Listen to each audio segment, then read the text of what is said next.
Congrats on your record. Thank you. So how's that feel? Ridiculous. It's so weird. I mean, I'm so excited. When we picked Love Me to be the single, like, I was so confident in it. Obviously, like, when you pick your first single, you have to be, but I still had this huge, like, fear of it failing, you know? So to see it, like, work and to see radio embrace it and to see people know it now is, like, the coolest thing ever. Well, everybody thinks their record's going to work or they wouldn't have made it, and especially when it's done and True. everybody's in the studio getting excited. But, man, you look at the chart every week. I do, and have for years, and all these records get up to in the 40s and 50s, and and there's one. Yeah. And then, boom, now you've kind of busted through, and now, so what's going to happen next? I don't know. I don't want to jinx anything. I'm so seriously. I'm so excited for it. I think it's 13 this week, and I just my personal goal for it was top 20. So I'm so happy. I'm so happy, and I'm just glad that it's getting a life. Kelsey, you're so happy, but you're not satisfied. You are not quitting at 13. Oh, I'm not quitting. No, never. But 13, I mean, that's kind of an unlucky number. I know. We got to get it up a little farther. Yeah, we'll see. We'll see. So you just did the ACMs? I did. And you did like 3 shows. You did I did one of those things with Reba, the festival show. Okay. Great crowd, but it was stormy. What night did you do it? Well, I didn't do it on the nights, but it was stormy. I was going to go watch, and I didn't even get out of the hotel. Yeah. It was so bad. What, a little rain's going to hurt you? It was you like didn't a come tornado. See us play? It was like a tornado warning. It was bad. Well, I know. I was there. I know. I was on stage. I was blown away like Dorothy. You weren't safe. That was not safe. So what was the funnest thing you did at the ACMs out of your 3 shows? Oh, out of the 3, the first one was really, really cool, the Party for a Cause. It was my first time even going to the ACMs, so to even be there and kind of like soak it up was amazing, but then to be able to perform and like have, people come out and again, know my song was very, very cool.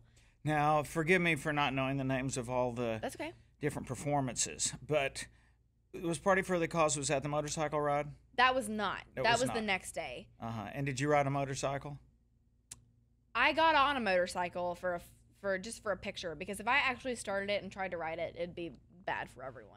You don't ride motorcycles? I can't even drive a car. Yeah. I'm so bad at driving. And then I did the after party show. Was that fun? It was fun. It was freezing.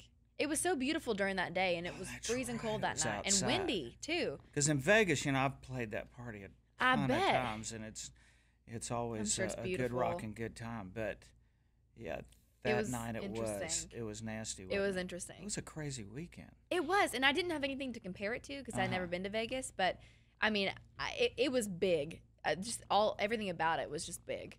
You're fixing to do the Disney thing, or have you done that? I just did it. Oh, you did it? So what was that like? It was so cool. I mean, I grew up watching Disney Channel, like Hannah Montana. That was totally my like preteen years. And so I was like the only country girl there. So it was really cool. I felt like I got to represent, and that was really cool. But even just to like be there and like I got to, see Nick Jonas perform, and it's just my preteen, my inner self is like freaking out about it. It was a lot of fun. Well, you're not 12 years old, but at the same time, the energy that youth brings to music. Yeah. I mean, is there anything more exciting? I bet that room was crazy. Oh, little girls fans are no joke.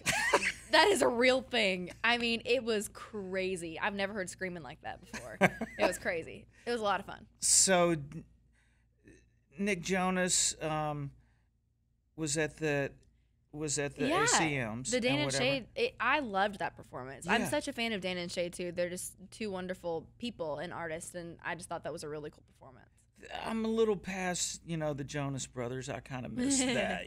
But I watched their rehearsal. I'm like, man, that cat can really sing. Oh yeah. So that was good. Are you a fan of the Jonas Brothers? Oh yeah. Mm-hmm. Oh yeah. Yeah. Grew up with all that stuff. With all these interviews you're doing now, promoting your record and everything, what are you sick of answering?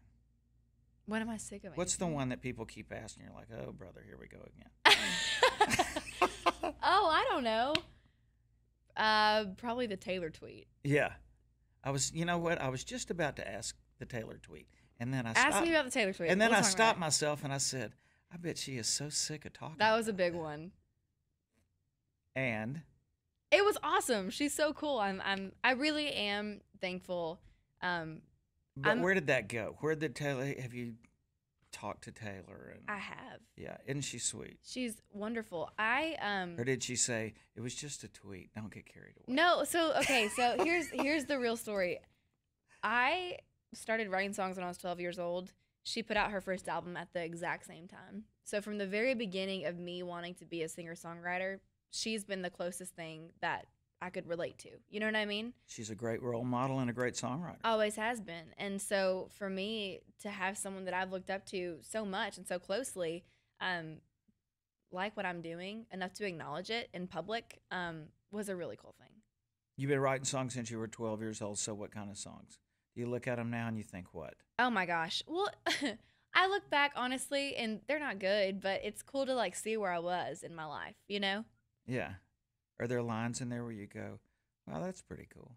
Yeah, there's even a couple songs still where I'm like, I might be able to change a couple things and maybe kind of bring that back to life a little bit. I've got shelves. I'm sure you do. But that are, that are. Oh my gosh. Unrecorded. I made demos of them. I think I've got like 2,500 songs at my tree catalog that have not been recorded, that are just demos sitting there, and every now and then I look through there and go, oh, how could I write so many bad songs? I'm sure there's not one of them that are bad. They're songs, yeah. But I think that's a lot of times when people want to be songwriters, or they have written one song that their family loves and whatever, and they come and they, wear the streets out of Nashville with their song, and till you come here, and you're from Tennessee, yeah, but still till you jump off in the middle of it here, it's kind of hard to get a feel for the competition and how great how great so much of the talent is in this town. It's pretty, it can be pretty intimidating. Yeah. So there's 4 of you on your current single, I noticed, songwriters. There is. So how does that happen? I know people are wondering, how do 4 people write a song? I know. So honestly, this one, and there's a song on my EP, it's going to be on my album called Dibs. And those are both 4-way co-writes, which is hilarious. But they both happened by accident. I'm friends with the 3 guys that I wrote both of those songs with, and we're all writers, and we were all hanging out for Love Me Like You Mean It. We were all hanging out. It was like a Tuesday night, and we ordered pizza, and we were literally just hanging out. And we had all written earlier that day, and we were listening to the song Take a Bow by Rihanna. And we're just super inspired by the sass of that song and the kind of the swagger almost that she had in it. And we just wrote this song, and it was so quick and so easy and just fun. It's good. It's got great lines in it. Thanks. Yeah. Thanks. But it clicked with me immediately, and I just loved the groove of it. But more so than that, I loved the fact that it was from a place of like confidence. I feel like the voice of that song is just a confidence, and I really want girls to catch that and hear that.